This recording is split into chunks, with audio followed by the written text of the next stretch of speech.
Bu videoda size öyle bir teknikten bahsedeceğim ki günde sadece 10 dakikada kolayca uygulayabileceğiniz bu teknik sayesinde kişisel gelişiminiz önündeki en büyük engeli ortadan kaldırmış olacaksınız. Ama bu daha hiçbir şey. Çünkü bu teknik sayesinde aynı zamanda zaman yönetimi, odaklı çalışma ve ertelemeyi bırakma gibi daha ondan fazla alanda da uzmanlaşmaya başlayacaksınız. Tekniğin ne olduğundan bahsetmeden önce dilerseniz kişisel gelişimimizin önündeki en büyük engelin ne olduğuna bir bakalım. Hepimizin deneyimlediği üzere gün içerisinde kişisel gelişim ile alakalı bir sürü içerik tüketiyor ve bunlar sayesinde bol bol para kazanmanın, fit bir vücuda sahip olmanın veya akıcı bir şekilde İngilizce konuşmanın hayallerine dalarken buluyoruz kendimizi. Ama iş bu kişisel gelişim tekniklerini hayatımıza uygulamaya geldiğinde hiçbir şey yolunda gitmiyor. Peki neden uygulamaya geçemiyoruz biliyor musunuz? Gelişimimiz önündeki en büyük engel olan belirsizlik yüzünden. Belirsizliğin hayatımıza tam olarak nasıl tesir ettiğini basit bir örnekle göstermek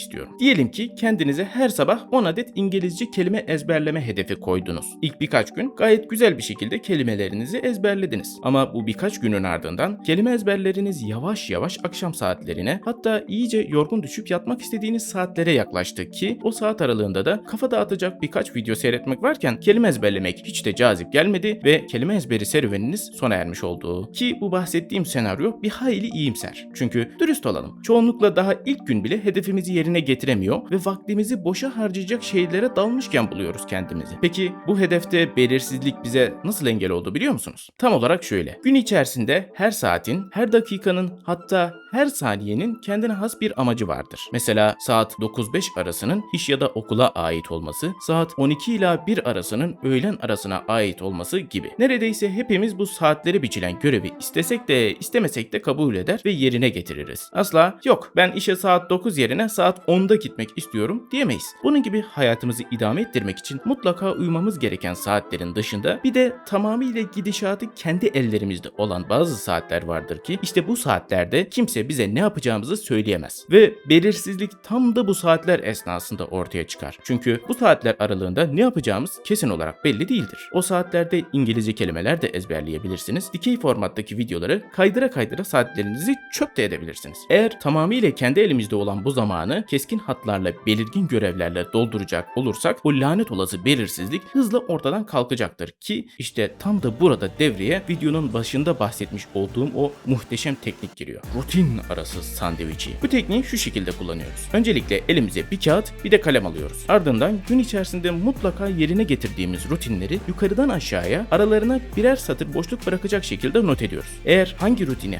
hangi saatte uyguladığınızı tam olarak bilmiyorsanız bir gününüzü dikkatli bir şekilde gözlemleyerek rutin saatlerinizi net bir şekilde not edebilirsiniz. Artık elimizde böyle bir şablon var. Şimdi ise tek yapmamız gereken kendimizi geliştirmeye yönelik şeyleri bu rutinlerin arasında kalan boşluklara yerleştirmek ve günlük planımız hazır. Böylece kişisel gelişimimiz önündeki en büyük engel olan belirsizliği ortadan kaldırmış olduk. Yani kısaca bu teknik sayesinde amaçsız ve başıboş olan zamanımıza kesin ve keskin birer amaç atayıp belirsizlik yükünden kurtulmuş olduk. Fakat bu teknikle ilk kez karşılaşan insanlar benim bu tekniğe kesin olarak uyabileceğimi de nereden çıkardın? Ben daha en basit pozitif alışkanlıkları bile doğru düzgün yerine getiremiyorum diye tepki gösterebiliyorlar. Ama ben bu tekniğin %100 uygulanabileceğine gönül rahatlığıyla kefilim. Bu konuda nasıl da bu kadar emin bir şekilde konuşabildiğimi benim başlangıç tohumu olarak adlandırdığım ve son derece psikolojik olan bir durumla açıklayabilirim. Güne nasıl başlarsan öyle gider diye klişe bir söz var malumunuz ve oldukça doğru bir söz aslında. Peki bu sözün altında yatan hakikatin ne olduğunu hiç düşündünüz mü? Gelin açıklayayım. Beynimizde son derece basit bir sistem var. Bu sistem sahip olduğumuz bir görevi eğer başarıyla tamamlarsak bizi güzel hislerle ödüllendiriyor ve motive ediyor. Eğer başarıyla sonuçlandıramazsak ise bu defa bizi kötü hislerle cezalandırıyor ve bu hisler adeta bir tohum gibi zihnimizin bir köşesine gömülüyor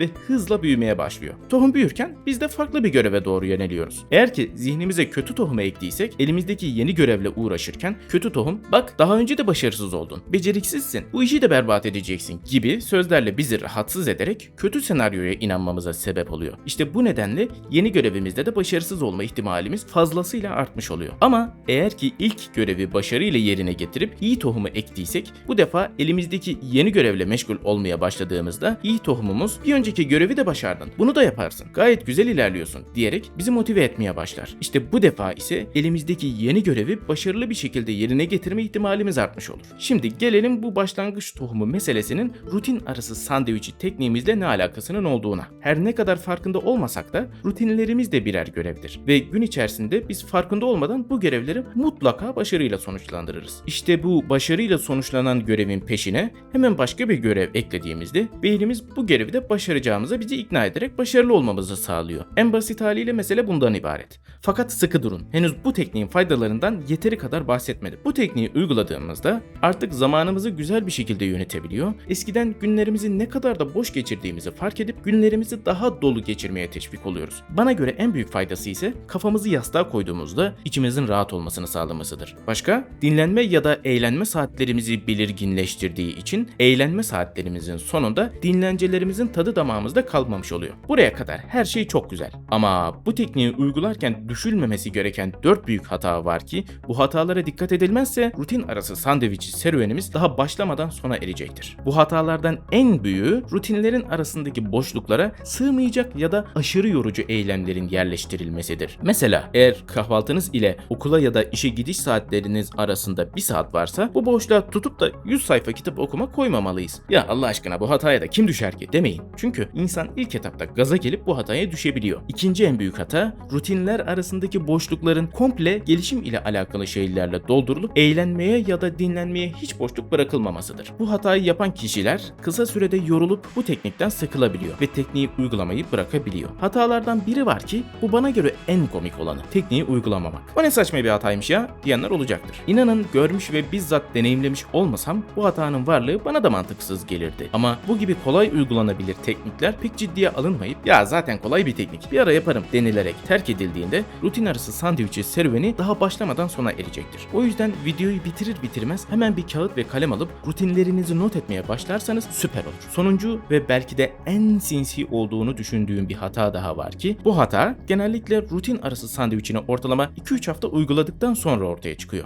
Bu tekniği güzelce bunca zaman uygulamış kişilerde ya ben buna iyice alıştım. Dolayısıyla ben bu tekniği aklımdan da hallederim. Kağıda dökmeye gerek kalmadı artık demeleriyle ortaya çıkıyor ve rutinler ile yapılacakların saatlerinin yavaş yavaş birbirlerine karışmasına ve buna bağlı olarak büyük düşmanımız olan belirsizliğin sinsice ortaya çıkmasına sebep oluyor. O yüzden sakın ha bu hataya düşmeyin. Hatta bu konuyla alakalı bir şey söyleyeyim mi?